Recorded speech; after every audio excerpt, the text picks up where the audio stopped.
কি তুই আমাকে মারলু? নু আর বিশেষ চিঙ্কু মাস্তান করবো।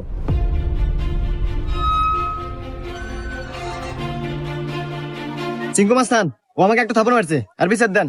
এই, আমি সিংকু মাস্তান। এই এলাকার যত সমস্যা সঠিক সমাধান আমি নিজে দেই।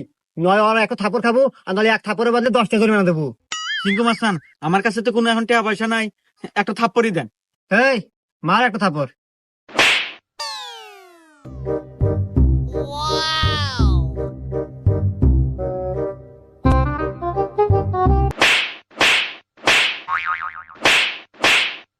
এই যে আমি এখান থেকে যাওয়ার সময় 50 টাকা পরে পাচ্ছিলাম, তো ভাবলাম যে এখানে খরচ করে দিই। এত ধরেন 30টা আপনি নেন আর 20 টাকা দিয়ে দিন, থাকে। হুমুন্দি কয় কি রে? 20টা আপনি রেখে দেন, আমার লাগবো না।